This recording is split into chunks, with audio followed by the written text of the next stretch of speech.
Okay, how's it going, YouTube? Today's Wednesday, and just thought I'll come in and say a few words today. Interesting thing kind of happened to me. Met a guy about a year and a half ago, and I guess you can say this is kind of law of attraction because he was kind of walking around the mall like men do, and there were women shopping, and they're kind of just trying to take a break, you know. So he was hanging out in the hallways, and I had a business in the mall at the time, and I was listening to Dave Ramsey, and I don't know if you guys have heard of him, but if you haven't, and if you're into finance, he's a good guy to listen to, DaveRamsey.com. But I was listening to the website, and he just happened to hear what I was listening to when he came up, and he asked, "Who is that?" And I said, "Oh, it's Dave Ramsey." And then we got on a conversation, and he was talking about, I listened to this one guy on AM, and I can't remember what he said. But long story short, what he said is that he had some land for sale. This guy was a farmer, regular looking guy, nothing flashy about him. And what he said is that I have some land, but I'm thinking about selling it next year, and I want to get about $4,000 an acre for it, and I have over 4,000 acres. And also keep in mind too, what's interesting about this guy was at this time he had owned 2 homes in Thailand.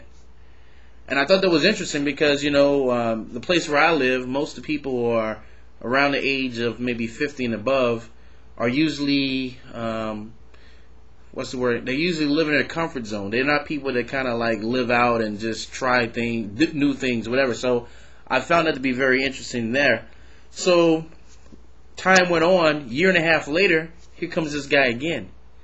And this time, the guy said, he had a smile on his face, and he said, I sold the land. I said, okay. So I remember you were saying that you wanted to get about $4,000 an acre for it. He said, yeah. He said, I got about $4,282 an acre. So you do the math on that, 4,000 times $4,282, that's around the range of $17 million. Now that's not even counting what he did his whole time he was farming. But what was so interesting about this guy was he was a disciplined guy. When you looked at him, he gave off that aura of like he was disciplined, but he was not a guy that was considered smart. And when I mean smart, I'm not talking about in like the book sense. I'm talking about as far as like he's not a guy that you can just sit and ask something and he'll answer your question. Because he asked me a strange question that day. He said, can I see a web page? So I asked him the question, which one? He said, anyone. I haven't seen a web page. I said, what do you mean you haven't seen a web page? He said, I don't have a computer. I've never sent an email. I never pecked on a computer. I've never used one. And I'm like, you kidding me? He said, no. So then I figured, okay, this guy is definitely not your average millionaire, so he's a little bit more of that. So I was okay, what books have you read? He said, I really don't like to read because, when I read, I lose focus. And it gets so frustrating, I just don't like to read. So this really, really puzzled me, and it brought me back to when I read the book Millionaire Next Door. And what's cool about the Millionaire Next Door is that in that book, it talks about people who, I used to think that the real millionaires were people who drove around in BMWs. You drive around your neighborhood, they have these huge houses, swimming pools, parties. They dress nice, they shop in Banana Republic. I always thought, okay, those are the rich people, so let me do these things. Come to find out, those aren't really the rich people. Those are the people who are into debt above their eyeballs. Because the thing is that, don't get me wrong, you can't afford those things if you're doing the right thing. But this guy, plain guy, actually when I saw him last week and the week before, he had the same shirt on.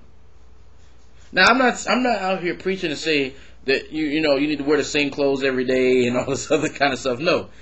But what I am trying to say is that you definitely have to change your mindset. You can't have extravagance now and then want it later.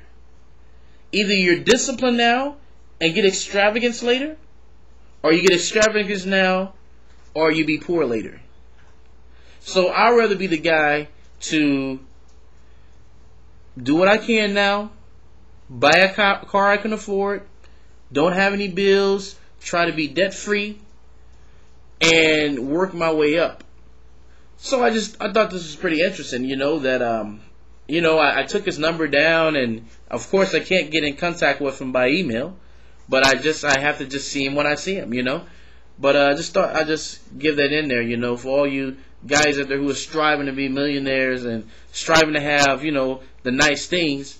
I'm just saying be patient and get them later. Signing off.